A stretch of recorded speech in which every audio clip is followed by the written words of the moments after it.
Construction retrospective.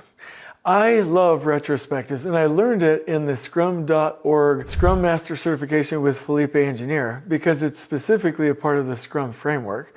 And I have implemented it now anywhere I possibly can. Some folks do a plus delta. I love plus delta. Some people do roses, buds, and thorns. Some people will do, like the scouts do, stop, start, continue. I have now morphed that into all of those into I do a retrospective. And it's really, really great because continuous improvement is really just based on that.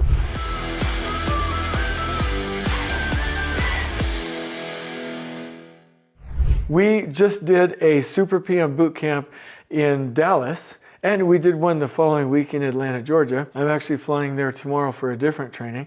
And we had 78 people at Super PM boot camp, and they left raving fans, just loving the week. It was an absolutely fantastic experience.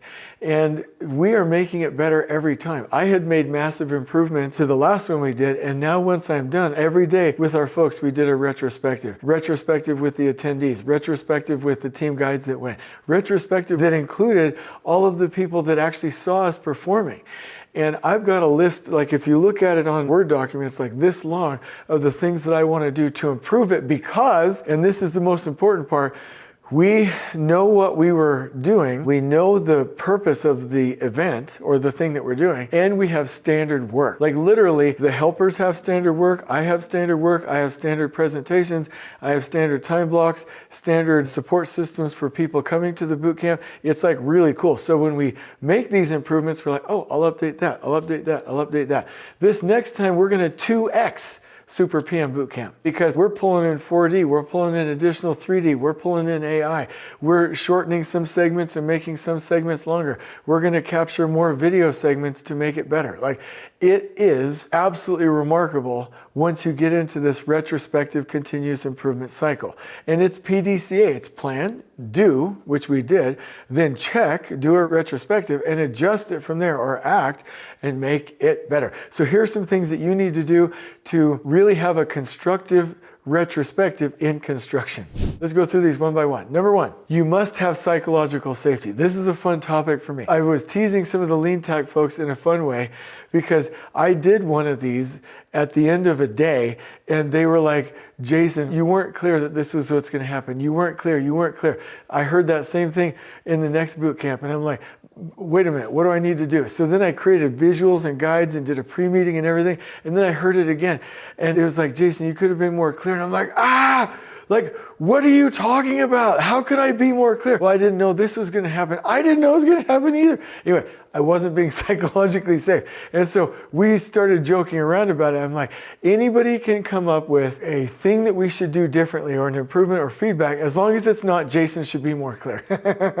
But that's not psychologically safe. So if you want to be better than me, if you want to do these right, make sure it's psychologically safe. Number two, what worked? What worked with what we just did? What did you like? People like black licorice and salt mackerel. So what you liked is probably not the best question. What met the purpose and what did you like? Because if somebody's like, serve black licorice, I don't think we're going to do that, right? What met the purpose of the event, right? So what worked with what we did here? The next thing is what didn't work? What didn't meet the purpose? What really pushed people in the wrong direction? What was not helpful? What did not really give us the conditions of satisfaction that we wanted? Number four, what changes do we want to make, right? This is great. The other thing is, and you don't always have to have a proposal for feedback, but it does help. If you're like, hey, I noticed this. If we did this, we would get this. It's like, yes, I know what to do. And I remember when I wasn't being psychologically safe, it's because you're like, Jason's unclear, but how could I be more clear? What do you want me to do? How host a pre-meeting? We do that. Have standard work? We do that. Explain it beforehand? We do that. Explain it clearly? I did that. What are you talking about? So I should be psychologically safe, but being very specific about what changes are required is a very nice thing. And always blame systems. Don't blame people. That's the feedback for them. Instead of blaming Jason, maybe you could let's blame the system. Like, oh, we could do more standard work, or hey, that meeting didn't have the right agenda, right? Blame systems, not people. And lastly, because you have standard work, standardize your improvements. This should be, I don't want to should on everybody, but would be really nice for you if you did this with every single thing you do. You go do a meeting, do a retrospective. You go do a training, retrospective. You go host a trade partner meeting, do a retrospective. You go put together a pre-con plan, do a retrospective. This is game-changing lean, because if you have standards, now you have the improvement and you're constantly accelerating. I'm going to put this into the description below as a blog post and encourage you to learn more about retrospectives and take any course you might be able to take, and I recommend the scrum.org course as well. I hope you've enjoyed this video. On we go.